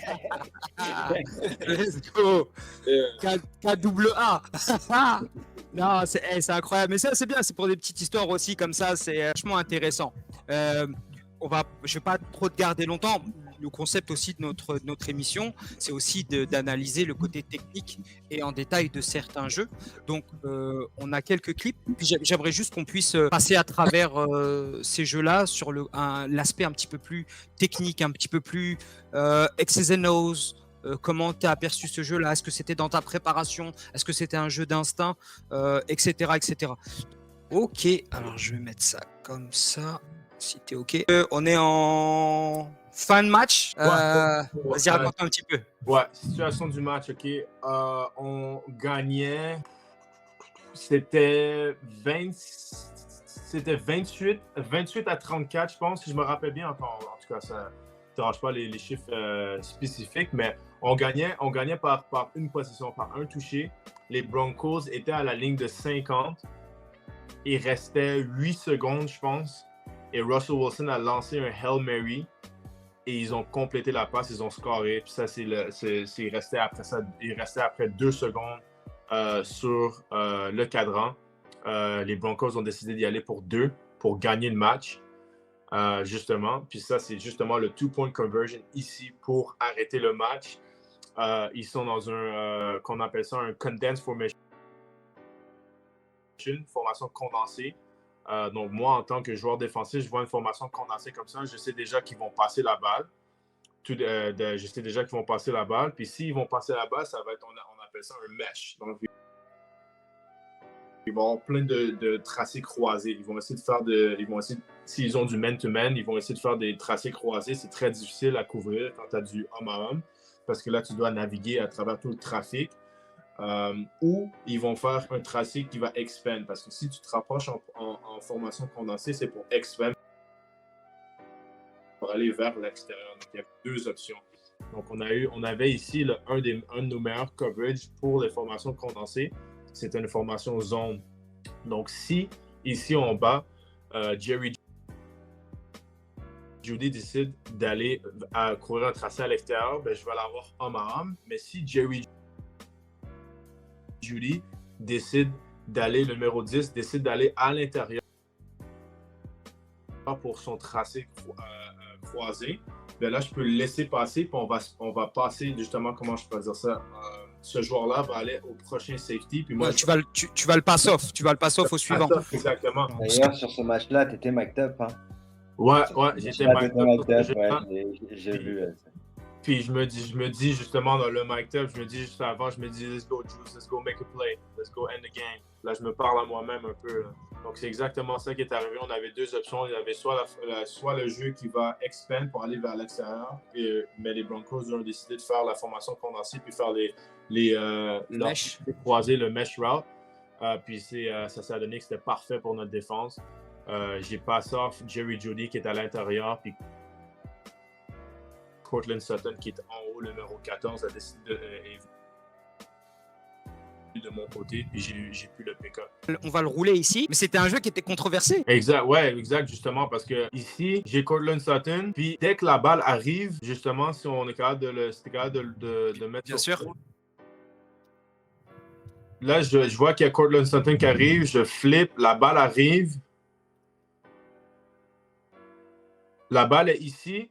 Là, tu vois, j'attaque la balle en même temps que Courtland Sutton. C'est un jeu, comme on appelle ça, un jeu bang-bang play. Il y a beaucoup de gens qui disaient que tu peux pas toucher le receveur, tu peux pas tirer son chandail ou whatever, mais il n'y a pas eu de comment on pourrait dire ça, de holding du jersey, où il n'y a pas eu d'interférence avant que le ballon arrive. Ouais, tu la joues en même temps que lui. En même temps aussi, puis qu'est-ce que les gens oublient, c'est que quand le ballon est dans les airs, nous, les joueurs défensifs et le joueur offensif ont le droit d'aller chercher le ballon. On a le même droit d'attaquer le ballon si le ballon est devant toi. Puis moi, mes yeux sont vers le ballon. Si j'étais de dos et là, j'attaque le joueur avant, ben là c'est là que la plupart du temps, il y a des flags parce que dans le fond, ils vont dire que tu ne fais pas un jeu vers le ballon parce que tes yeux ne sont pas sur le ballon, ils sont sur le joueur. Mais là, en ce moment, moi, je vois le joueur, je vois Courtland Sutton et je vois le ballon arriver. Puis ça, c'est un gros receveur, c'est un receveur physique, là. Donc, tu ne peux pas attendre que le gars attrape le ballon. Puis là, non, il va snack ça sur toi, là. Exact, il va snack. Donc, tu dois y aller en même temps. Puis, c'est ça. Ça, c'est un peu, dans le fond, c'est le style de jeu qu'on est rendu en ce moment dans la NFL. C'est un jeu qui est très offensif. Donc, quand il va y avoir des jeux agressifs, et moi, je suis un joueur demi-défensif qui est agressif pour aller chercher les PBU et les interceptions, ben, ils n'aiment pas ça. On est dans un game qui est plus offensif, il va y avoir beaucoup de flags côté défensif, mais ça, c'était un jeu clean. C'était un joueur défensif de foot, tu vois ça, c'est un bang-bang play. C'est un gros jeu, là. Puis C'est un le très fait, gros jeu. Mais j'aime bien l'attitude où tu regardes autour pour t'assurer qu'il n'y ait pas de flag. Oh ouais, shit, exact. oh shit. On va pas commencer la célébration avec un flag. Donc j'attends, C'est je ça. regarde, il n'y a pas de flag, on est good. Puis aussi, c'est la situation où on est. 2 point conversion pour gagner la game. Ah, en Moi, plus, c'est un moi, gros. moi, personnellement, si je suis un receveur, dès qu'on me touche en tant que demi-défensif, puis c'est le dernier jeu de la partie, ben moi, je me lance à terre. Là. Je me Ah, c'est lance sûr. par terre, puis je demande pour un flag pour avoir l'opportunité justement de faire un autre jeu. Donc c'est smart par le receveur. Aussi un truc qui est intéressant, c'est que juste avant, on se le dit juste avant, mais vous passez d'un moment, que là on est en train de l'illustrer là, où c'est une Hail Mary qui était, laisse tomber, qui était, normalement ce truc-là il est incroyable, ça doit jamais se passer. On est d'accord qu'à l'entraînement vous travaillez ce genre de situation. Ben oui, regarde, si tu recules de 10 secondes, regarde le stade, tout le monde est déjà parti, ils ont déjà give up, ils savent déjà, les Commanders ont gagné, ils savaient même pas que le Hail Mary allait se passer, puis ils allaient convertir le Hail Mary, mais tu vois, ça c'est une situation où on aurait dû être plus discipliné. À place d'aller pour l'interception, on aurait dû juste rabattre la balle. Des fois, les gars étaient allés chercher un petit free pick, ils étaient allés chercher un free pick. Puis, tu vois, moi, j'ai fait La responsabilité, ouais. Ma responsabilité était de suivre mon receveur. On était supposé avoir une personne qui saute pour rabattre la balle et tous les autres devaient bloquer. Ouais, box out comme au basket, ouais. Exactement, box out. Mais là, tout le monde, il y a 3 joueurs qui sautent en même temps, puis il n'y a personne qui est là pour le rebond. Incroyable. Mais tu vois, n'empêche, c'est fou parce que tu passes d'un jeu comme ça, derrière, tu dis, oh, est-ce que c'est réel ce qui vient de se passer? Et puis derrière, t'envoies le double rotor là pour seal le game. Donc, non, c'est incroyable. Donc, c'est un très, très, très beau jeu de foot.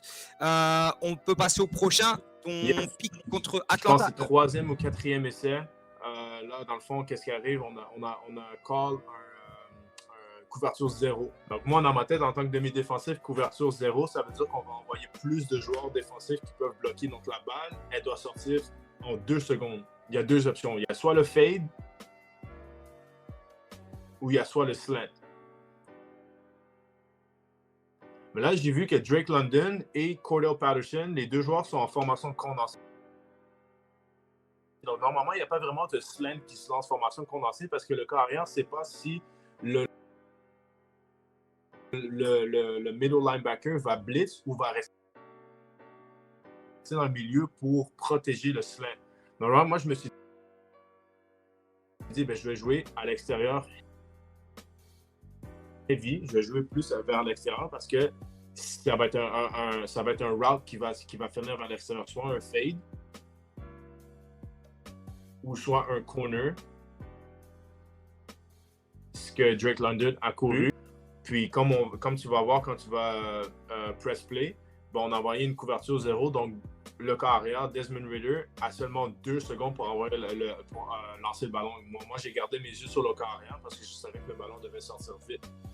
Mais il y avait seulement 2 options. Il y avait soit le fade, soit le corner qui a couru. Il a décidé de lancer le fade. Personnellement, en tant qu'arrière, s'il pouvait reprendre ce jeu-là, il aurait dû juste prendre le sac et prendre le field goal. Mais il a essayé de être le héros. Puis, il m'a donné ma première interception de la saison. Let's go. Exact. Donc, c'est comme j'ai eu la chance, j'ai été chanceux, mais pas vraiment chanceux. J'ai bien guess le jeu. Je me suis dit, là, Drake London est cut split, comme on dit, condensé. Il n'y a pas beaucoup de slants qui se courent comme ça. Et il a fait son release, il allait à l'extérieur. Donc, si tu cours un slant, ton release va être directement à l'intérieur pour éviter de perdre du temps. Il y a release à l'extérieur. Je savais déjà que ça allait être un route qui allait finir à l'extérieur. Est-ce que c'est quelque chose que tu avais vu, toi, dans ta préparation en amont du game? Est-ce que c'est quelque chose que vous avez eu dans vos scouting reports? On a pratiqué ce jeu exactement le vendredi même. C'était un spread formation, pas de running back, condensé dans le boundary, justement, en bas ici. Puis ils ont couru un flat du 84 et un corner à l'extérieur. Un espèce de smash concept là. Un genre de flat 7 ou spray 7 avec le 7 c'est le corner. Corner, ouais, c'est ça. En fait, c'est quoi? Ils ont essayé de high-low ou ils ont essayé de high-low le 31 là? Eux, ils se sont dit, là, ça va être soit une couverture 2 ou ça va être un man-to-man, puis on va juste lancer le ballon. Puis moi j'ai bail out comme un peu dans mon zone pour jouer les deux. Puis j'ai décidé de choisir le corner route. Sachant que tu nous as dit juste avant que tu étais en couverture 0. Ouais. Donc c'est ça, là, c'est un pur guess de ta part, c'est ça, hein? Ou c'est vraiment toi qui l'as bait pour ça, en fait. Tu l'as dit, tiens, tu sais quoi, lance ici, c'est ouvert, et last second, tu as utilisé justement ta connaissance du jeu pour aller chercher le... Exactement. Je vais lui montrer une couverture zone, mais pendant ce temps-là, c'est une couverture 0. Puis aussi, le fait, c'est que en ce moment, ils ont besoin, si tu recules au début du jeu, ils ont eu un flag, ils ont besoin de 8 verges en ce moment. Mm-hmm. Ils ont besoin de 8 verges pour aller au end zone. S'ils lancent un route, un slant ou n'importe quel autre route qui est 8 verges ou avant, ben le down est fini. Donc moi, je protège le end zone. Ça me dérange pas. Ça me dérange pas que tu cours un out ou un slant à 5 verges parce que tu as besoin de 8 verges pour scorer. Puis c'est un quatrième essai, puis on envoie une couverture 0, donc tu as seulement 2 secondes pour lancement. C'est là que le jeu, tu commences à mettre les pièces ensemble. Parce que n'importe quoi que tu lances avant, un slant, un out qui est à 5 verges, ça ne me dérange pas. Le jeu est fini, j'ai juste ta côte. Donc, tu as besoin de 8 verges. Moi, je t'attends au corner, ce qu'on a pratiqué en pratique, puis c'est exactement la balle était là. Ton premier pick de la saison. Donc, c'est ça, en fait, finalement, tu as fait un pick cette saison?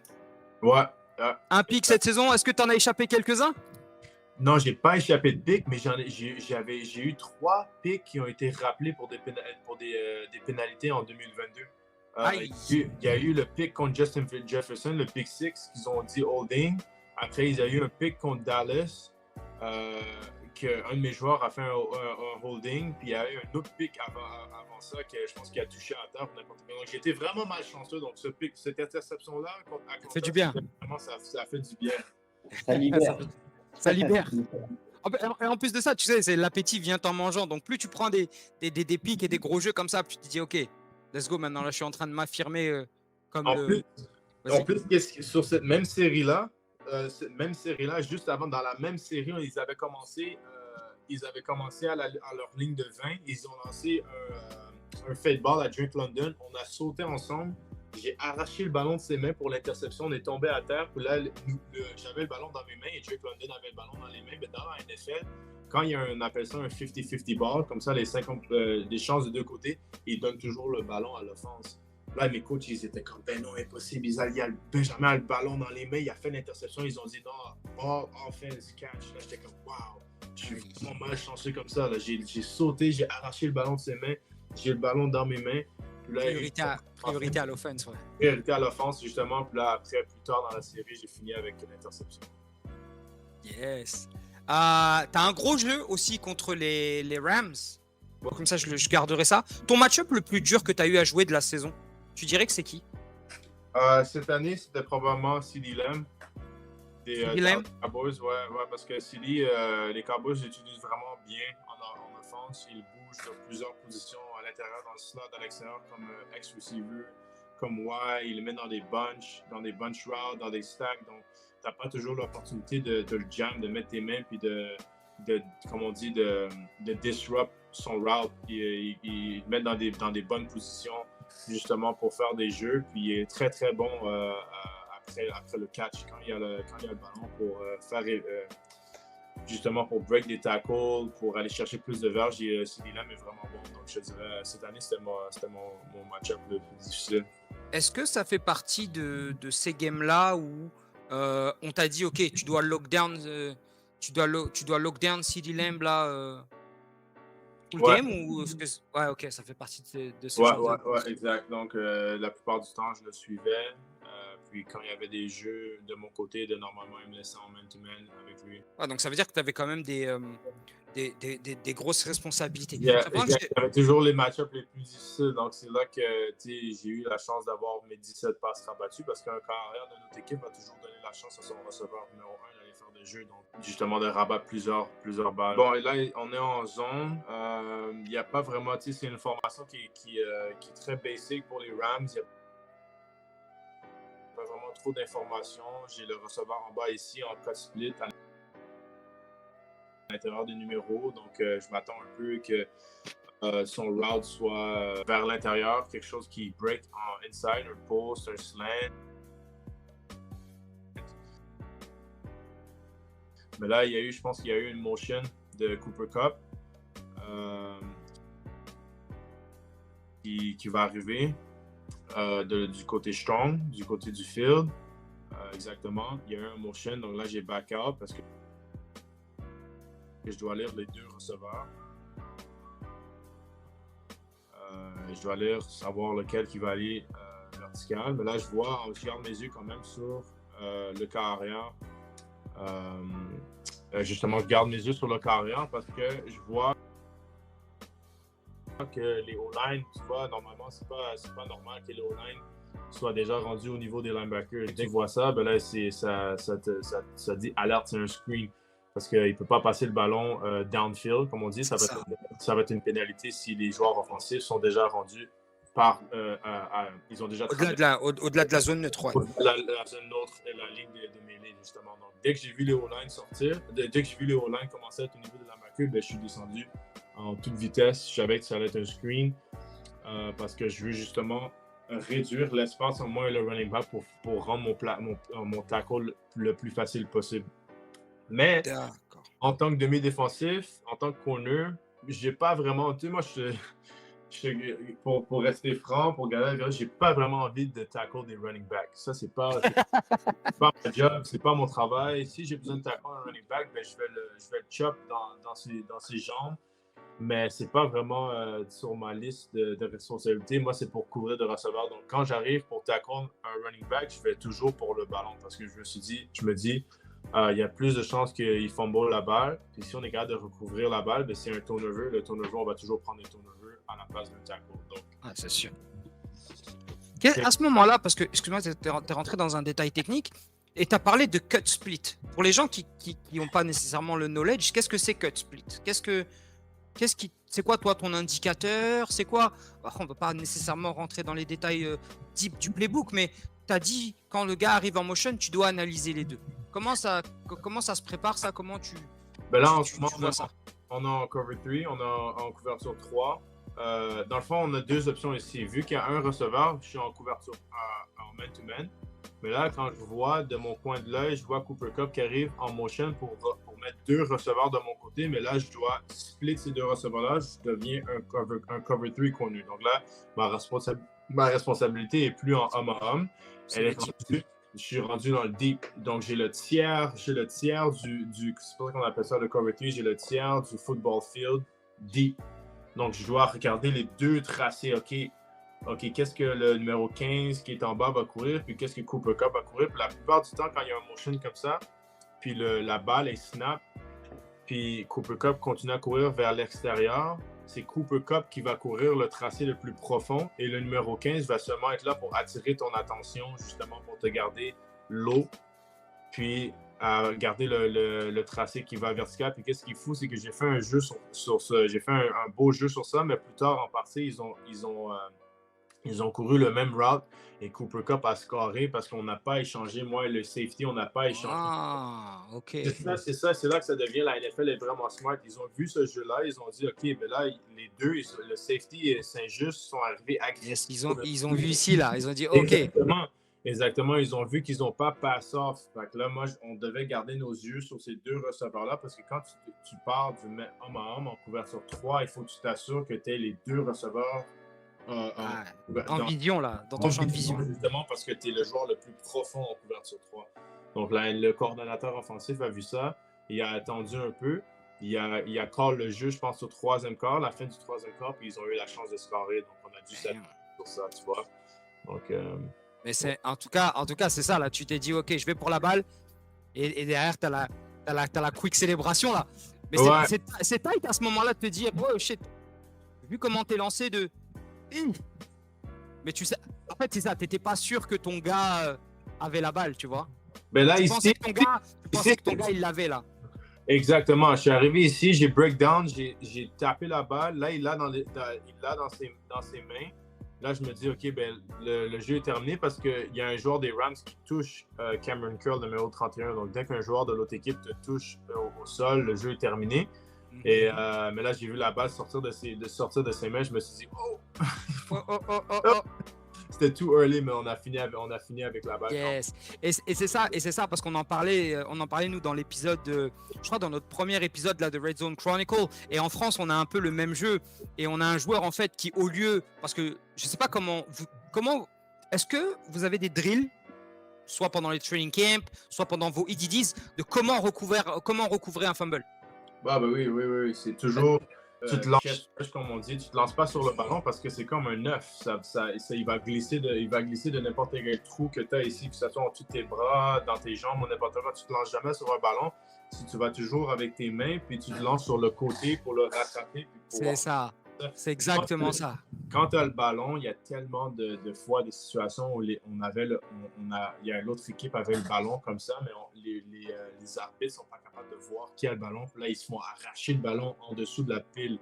Donc, quand tu as le ballon, comme mon safety ici, le numéro 31, tu dois garder le plus fort possible en formation fœtus, qu'on appelle. C'est ça, c'est exactement ça. Ouais. Fœtus sur le côté parce que si tu as un lineman ou tu as un running back qui est pas content justement, qui a échappé le ballon, puis là, il y a une pile qui arrive, ben, tu peux arracher le ballon en bas de la pile. Puis là, l'arbitre, quand il voit, lui, il voit seulement ce qu'il voit. S'il n'y a pas de boot review, il n'y a pas de challenge, puis là, il va dire qui a fini avec le ballon. Ben, c'est les Rams qui a fini avec le ballon, mais là, on a perdu le fumble. Donc, tu dois toujours garder le ballon.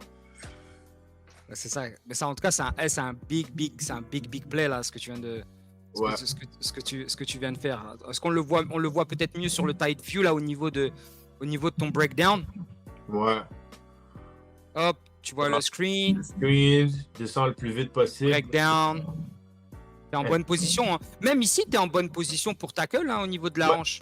Je pourrais aller pour le tackle, je pourrais me lancer dans ses jambes, mais je suis allé directement pour la balle parce que je me suis dit, OK, ben là, je suis déjà en bonne position pour le faire bounce à l'intérieur. Quand tu arrives en tant que screen ici, ton but en tant que joueur demi-défensif qui est à l'extérieur, c'est de ramener le running back, le porteur de ballon à l'intérieur. Est-ce que c'était toi qui étais force à ce moment-là?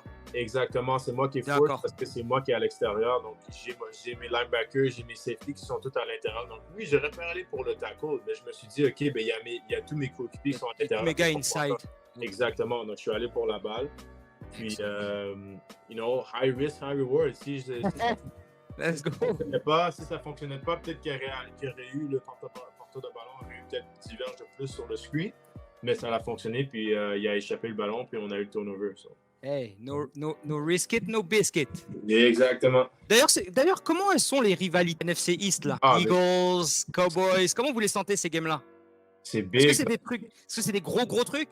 Ouais. C'est des grosses rivalités, surtout nous, les Eagles, les Giants, les Cowboys. Mais je te dirais, les Cowboys, c'est la plus grosse rivalité entre nous et les Cowboys. Ouais. C'est big. Puis, mais c'est sûr que là, on a eu nos difficultés durant les quelques dernières années. On a gagné quelques matchs, mais on aurait voulu en gagner plus. Mais là, avec les nouveaux changements cette année et tout, je pense qu'on ramène l'énergie, on ramène la rivalité entre les Cowboys. D'ailleurs, ça me permet de ça de... Comment tu la sens l'arrivée de Dan Quinn? C'est quelque chose de vraiment nice, honnêtement. Il y a beaucoup de choses qui est nouveau. Puis je pense que le nouveau va nous amener des nouveaux résultats, justement. Ils ont vraiment voulu tout changer de ce qu'on a fait les 3 dernières années. Ils vont aller dans une direction différente pour avoir des résultats différents parce qu'on a essayé beaucoup de choses dans les 3 dernières années pour avoir du succès. Puis ça a été difficile. Mais je pense qu'avec Dan Quinn et tout le nouveau changement, le nouveau staff, les nouveaux joueurs qu'on va chercher, la nouvelle approche, le nouveau cahier de jeu, on va avoir des nouvelles opportunités et des nouveaux résultats. Puis je peux pas rien prédire côté résultats, mais je pense que ça va être justement différent. Different is gonna be good this year. Le différent, ça va être bon. Est-ce que tu as eu l'occasion d'échanger avec Dan? Ouais, on s'est parlé au téléphone plusieurs fois. On a parlé justement de mes buts personnels, mes buts avec l'équipe, l'unité défensive, comment on peut améliorer le tout. Puis, c'est ça, ouais, il est très... Tu sens qu'il a des plans pour toi, entre guillemets, parce que... Ouais. C'est ça, c'est le plus important. Parce que Dan Quinn, de base, c'est un coach défensif. Hein, c'est ça, ouais. De base, c'est un très, très gros coordinateur défensif. Bah, justement, un peu qui était à Dallas. Qui était à Dallas l'année passée. Quand tu disais que j'avais entendu sur une interview que la première fois, elle était un peu non officielle, on va dire. et Ouais, qu'après ça s'est amené, ça a été, professionnalisé en tout cas dans l'organisation. Dans l'organisation, vous vous êtes assis avec les membres, bah, de l'organisation pour vraiment, set up, le camp et, heu, et les nombres de participants n'ont fait que augmenter en fait, au fur et à mesure des éditions, c'est ça? ouais, exact. Dans le fond, la première édition, c'était pas vraiment quelque chose d'officiel, c'était vraiment quelque chose qu'on a construit on the go. Je me suis fait repêcher. Je suis allé. Je suis allé. Je me suis fait repêcher. Je suis retourné à Montréal depuis ma première fois en 3 ans. Puis je me suis dit, ben là, je viens d'être repêché. Un des seuls joueurs à ma position qui est canadien-français. Ben, j'ai mis une publication sur Instagram. Puis je me suis dit, hey, je vais être à ce parc-là, à cette heure-là. S'il y a des jeunes qui veulent venir s'entraîner, apprendre un peu, compétitionner, ben, venez me rejoindre. Puis ça, j'ai mis ça pendant quelques jours sur mon Instagram en tant que post des stories. Puis il y a 150 jeunes qui se sont présentés au camp. Puis là, je me suis dit, waouh, ben là, si je fais une publication, un story sur ma page, puis il y a autant de jeunes qui se présentent pour un camp, ben là, imagine qu'est-ce qu'on peut faire si on rend cette organisation-là, cette fondation-là officielle avec des ressources, de l'aide de d'autres entraîneurs, d'autres trucs comme ça. Puis c'est ça qu'on a fait pour la première édition. Puis on a réussi à avoir 500 jeunes en 2022. En 2023, on a eu 625 jeunes. Puis là, cette année, on va avoir un autre 500 jeunes pour l'édition 2024. Donc, Wow. c'est big, c'est big. Puis on combine le côté hors du terrain de l'étudiant athlète et sur le terrain pour apprendre les techniques. Donc, on a toujours des coachs NFL, une dizaine de coachs NFL qui viennent coacher chaque position pour les jeunes. Donc, les jeunes sont capables d'avoir du fun, de demander des questions à des joueurs en NFL, d'avoir des autographes, mais aussi ils ont des périodes de séances de cours, des séances à l'école, des salles de cours où ils peuvent apprendre sur la santé mentale, comment prendre soin de son corps, leur nutrition, c'est quoi les cours requis pour aller dans l'université américaine. Toutes ces choses-là que je donne aux jeunes en ce moment, c'est des choses que je n'ai pas eues parce qu'on en a parlé justement sur le podcast. On en a parlé que je ne savais pas comment prendre soin de mon corps au début. On savait que j'ai dû reprendre mes cours parce que je ne savais pas quel cours prendre. La santé mentale, ma préparation mentale et tout ça. Tous ces trucs-là, je les offre aux jeunes parce qu'il y a beaucoup de jeunes qui sont juste comme moi en ce moment, qui sont comme, ben, j'ai aucune idée comment me rendre où Benjamin Saint-Just et en ce moment, j'ai besoin d'aide. Donc moi, ces camps-là, je leur donne toutes les ressources possibles hors du terrain et sur le terrain. Ouais, c'est vrai que c'est la Waouh. partie alors les camps et la partie terrain, on les connaît, voilà, on sait tout ce qu'un joueur, un coach peut apporter à des nombreux jeunes comme ça, mais c'est surtout la partie hors du terrain parce que, voilà, on peut faire courir des jeunes, on peut les faire des tracés, voilà, il y a plein de choses qu'on peut leur faire faire sur le terrain, mais c'est vrai qu'en dehors du terrain, ça va être, 60 du travail. C'est l'anticipation, ce que tu disais, ce que tu as pas eu, voilà, c'est 60 du travail pour apprendre à gérer son corps, apprendre à connaître son corps. Tu disais avec la personne que tu fais venir, ce qu'on appellerait chez nous, une conseillère d'orientation qui Exact. va, qui va traduire en tout cas ce que les cours qui vont être éligibles, ce qui ne va pas être éligible, ce que tu vas devoir faire. Ça, c'est super important parce que tu peux être l'un des meilleurs sur le terrain, mais encore une fois, le niveau éducatif, s'il n'est pas bon, derrière, ça peut tout faire louper. Donc, Exact. c'est très, très important de remettre de remettre ça en tête euh, pour la jeunesse et pour leur dire, le terrain, c'est bien, mais il y a aussi en dehors du terrain. Et puis, je pense que pour toi, c'est ce que tu disais beaucoup, c'est de redonner, en fait, hein, c'est de redonner. Et puis, même voilà, le nom aussi, il l'indique un peu, retour à l'origine. C'est une façon pour toi de redonner aussi à la communauté. Ouais, exact. C'est ça la source du nom, la source de la fondation, c'est retour à l'origine, c'est de retourner d'où j'ai commencé, puis de donner le plus possible de connaissances et d'informations à la prochaine génération pour qu'ils puissent atteindre plus que moi. C'est toujours ça le but. Donc De- en fait, ce que tu as fait, c'est ça, c'est à travers ta fondation. Ouais, Donc tu as créé ta fondation et puis à travers cette fondation-là, tu as créé ton camp retour à l'origine, ouais. retour à l'origine. Donc ça veut Ouais. dire peut-être que l'année prochaine, il y a Walter Payton Award dans le corner ou comment ça se passe? Maybe. Hey, Ouais, we, honnêtement. ne- Ouais, we never know. on sait jamais pour elle, mais tu vois, Je fais pas ce travail-là vraiment pour Bien sûr. les trophées, les accolades et tout. C'est vraiment juste pour avoir un jeune justement qui se rend où je suis en ce moment, puis qui disent ouais, Benjamin, tu m'as vraiment aidé il y a 5-6 ans avec ton camp, puis là en ce moment je suis rendu dans la NFL. Si tu devais nous décrire une journée de camp, comment ça se passe pour tous nos, parce que là, tes inscriptions, est-ce qu'elles sont finies ou est-ce qu'elles sont encore ouvertes? Non, Comment ça se passe? ils sont encore ouverts, ils sont sur la page de la fondation du camp ou sur ma page Facebook ou c'est ça, sur la page de la fondation l'original. Puis on a encore des inscriptions qui sont ouvertes. On va voir la liste des entraîneurs NFL qui va être dévoilée bientôt. T'as des entraîneurs NFL qui viennent aussi pour ce camp-là? Ouais, à chaque année. L'année passée, on avait une dizaine. Des Colts, des Vikings, des Ravens, des Buccaneers. On avait quelques joueurs aussi. Puis, ouais, c'est une journée de camp. Dans le fond, c'est les jeunes arrivent le matin, s'inscrivent à 9h. Ils ont des cours de 10 à midi, 2h. Des ateliers qui vont changer, des ateliers de marketing, santé mentale, nutrition, éligibilité pour l'université. Tous des ateliers qu'ils vont faire pendant 2 heures. Puis après ça, ils vont sortir dehors, avoir une séance de speed, de réchauffement avec le programme First Team. Puis après ça, ils vont passer 1h30 avec leur coach de position, faire du indie, apprendre des techniques, faire des drills de compétition 1 contre 1. Et puis on a un 7 contre 7 organisé à la fin. Puis les prix. Et puis durant toutes ces journées-là, les jeunes peuvent avoir des autographes, des photos. Il y a des repas gratuits, il y a des tirages. Ils ont des swag bags qui sont fournis par la NFLPA, NFL Canada, avec du gear, des bouteilles d'eau. Donc, super belle journée. Ouais. Ils ont des gants gratuits qui sont donnés par la compagnie Invictus, des t-shirts. Donc, ouais, c'est vraiment le camp le plus gros du Canada. Excellent. C'est pour ça c'est important aussi de promote ça parce que c'est dans un but, incroyable. The Original, c'est quoi The Original? Qu'est-ce que c'est l'original? The Original, justement, j'ai commencé ça dès que j'ai été repêché.